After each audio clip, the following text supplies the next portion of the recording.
This is Good Morning Iowa. It is 6:30 now on your Wednesday, October 26th. Thanks for joining us. I'm Samantha Mesa. And I'm Chanu Hur. Yeah, definitely enjoying that little bit warmer weather. Yeah, it feels good to get out there this morning. Let's send it over to Brandon Lawrence for a look at your cold weather for the day. Yeah, hi Samantha. It is cold and it's windy. Hey. Here you go.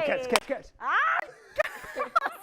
Oh gosh, I don't know if I can multitask that much. Let me ask you. I don't play basketball for a reason. Are you right-handed or left-handed? Right. It doesn't matter. Hold both your fingers in the air like this, okay? Okay. Just like that, and believe in yourself.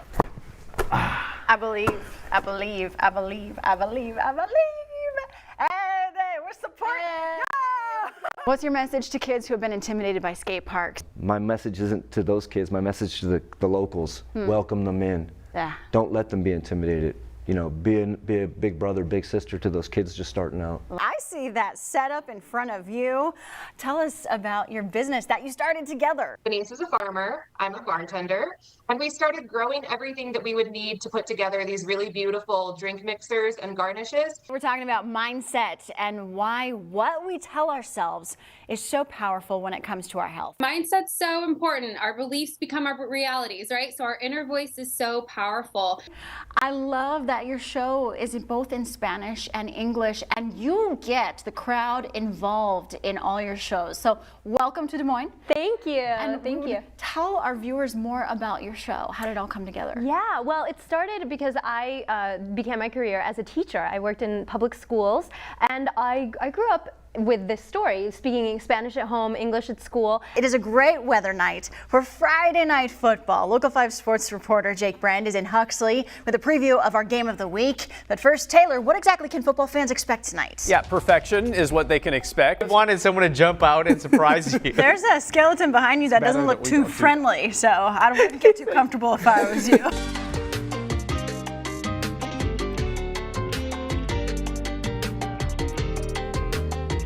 Well, today starts Hispanic Heritage Month in the United States. For many countries in Central and South America, the month signifies independence. Now, that is true for these countries here who celebrate their independence today. Mexico and Chile celebrate their Independence Days tomorrow and Sunday, respectively.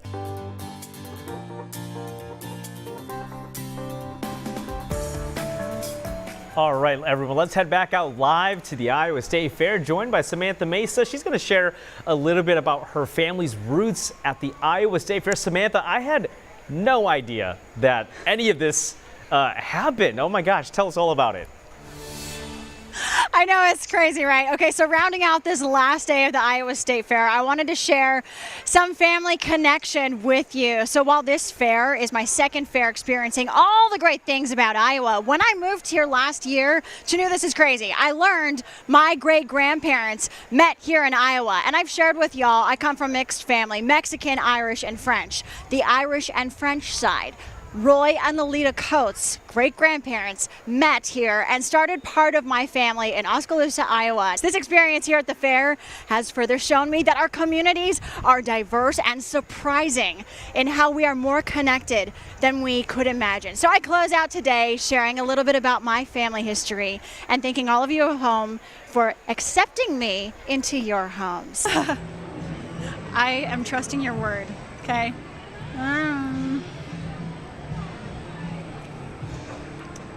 Sources can confirm it is very good.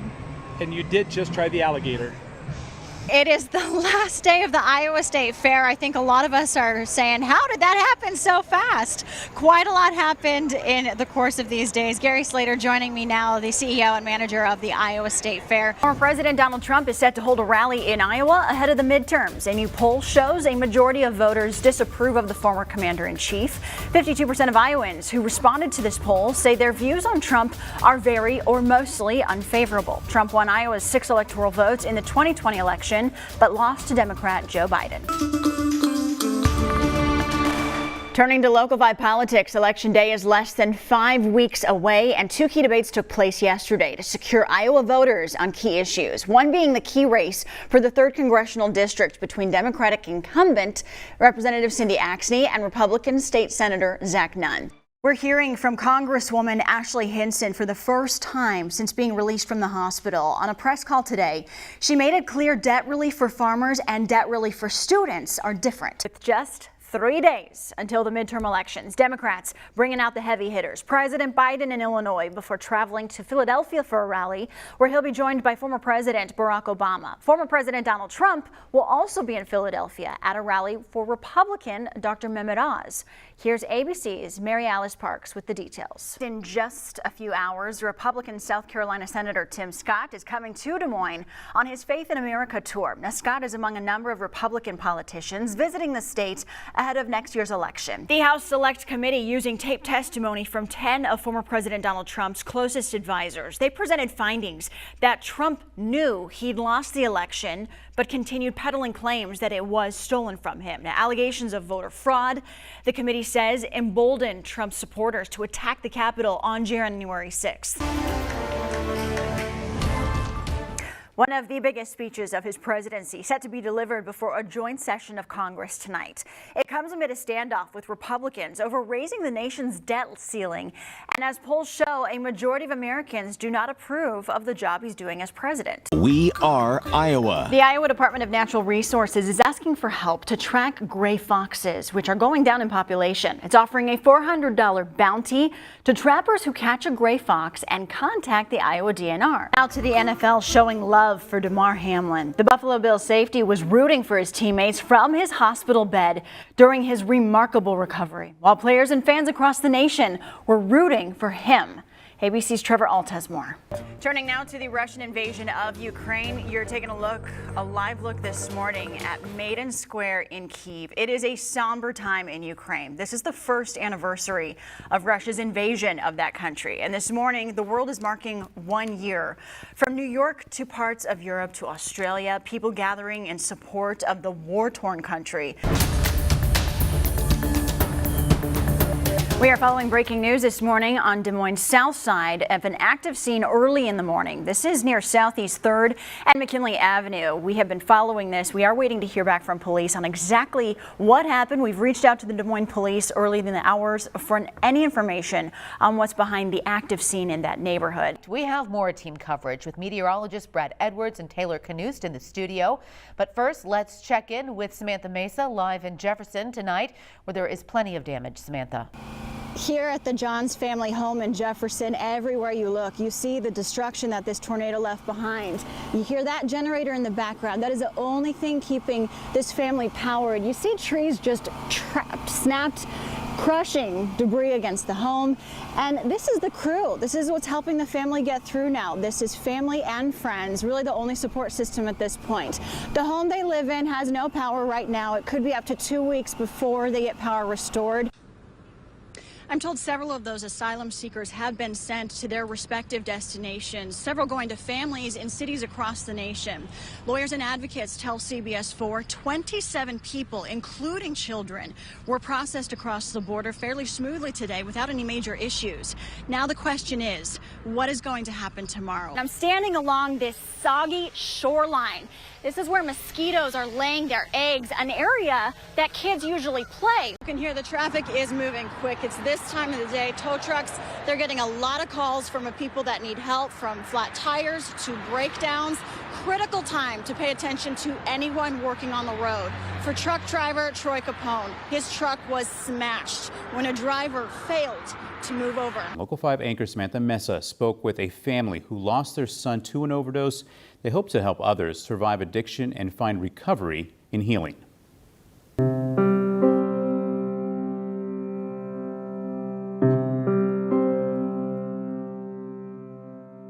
He had a full-time job, had a brand new car, had a girlfriend he was actually going to propose to that summer, and had been with her for almost 3 years at that point. So he wasn't a typical junkie on the streets. Jordan Prophet was 21, on the cusp of creating his own life. He was clean 2.5 years. His parents say they almost lost him when he'd shot up years before. We all rushed up to Methodist Hospital, of course, and when he came to, he just cried, sobbing, "Mom, I'm so sorry. I promise you, I promise I will never do this again." But they did go through it again, one last time. His father found him unconscious in their basement after a fentanyl overdose. His other son, frantic. Came rushing back upstairs, my other son, and said, "Dad, I can't do this anymore, he's down." Immediately rushing downstairs and seeing his lifeless body, and just immediately my protective instincts was get to him.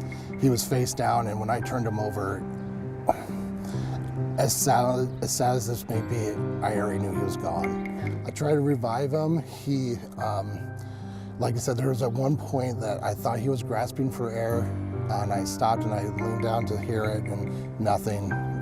It was nothing, and kept on going until the paramedics got there. They announced him dead at our home.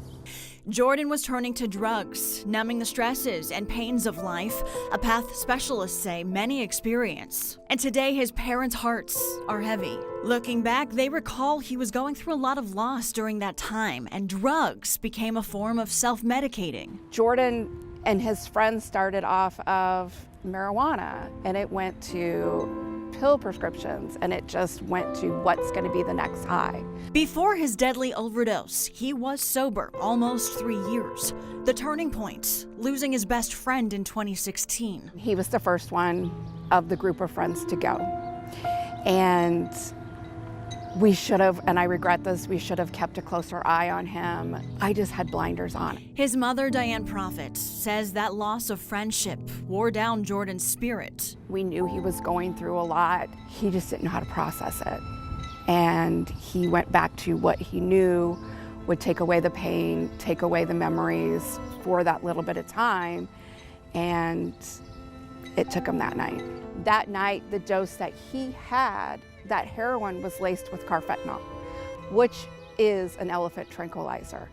He went right away. He wanted kids, he wanted a wife, you know, he wanted everything out of this world. Jeremiah Lindman also knows this pain. He lost his brother to overdose. He was extremely charismatic and charming personality, would just light up the room, full of smiles. After losing his brother, Lindman then heard from a mother who lost her son to drugs. She wanted to celebrate their loved ones' lives, so he launched a map that tracks overdoses nationwide in the hope to prevent more lives from being lost. There's still so much stigma of us, what a druggie is or what a junkie is. His goal for the map is to break the stigma and to show who people were before spiraling into addiction.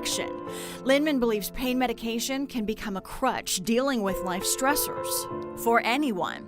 A stigma further buries this hidden disease. The stigma has kept people from going out to treatment.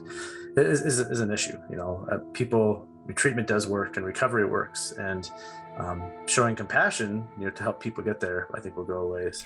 Now he understands there is no quick fix. I don't have all the answers. I don't think anyone does, unfortunately, right now. I think we're still working very reactive. Pain can be defined so many different ways. Pain for other people is a lot of the mental issues and stuff that are going on in our society. And I think that's you have COVID and all sorts of issues that have been going on the last couple of years. It's just it's a bad mix right now. Jordan's father agrees and believes the pandemic is making mental health challenges worse. Because I feel that with the pandemic and just everything that came with it, losing human interaction, not being able to do the things that they were used to, they're leaning towards that gateway, that way to soothe themselves. And I feel that just with the stresses of it, workplace, everything happening with our lives right now, they don't know how to process pain like that. And what better way to shoot up and forget about it for a while. Jordan's family and Lindman say this is not about a war on drugs. Rather, compassion is key. Just be there for them. You can't change them. They have to make that step. But be there and listen to them. Try to reach out and get help for them. And they want folks to understand addiction can happen to anyone, and to acknowledge if someone is using, compassion could save their life. Today, all Diane has of Jordan is memories and a locket with his ashes. He left behind 3 siblings that are really struggling right now. I mean, they both went through graduations without their big brother, and so many milestones that their big brother is not going to be there for. Not to mention that I'm missing out on what my son would have been. He had a home life, he lived in Urbandale, but everybody needs to remember, this is everywhere. This is in Johnston, this is in West Des Moines, this is in Urbandale, this is in Waukee. This could be your neighbor 2 doors down that you don't know is going through this.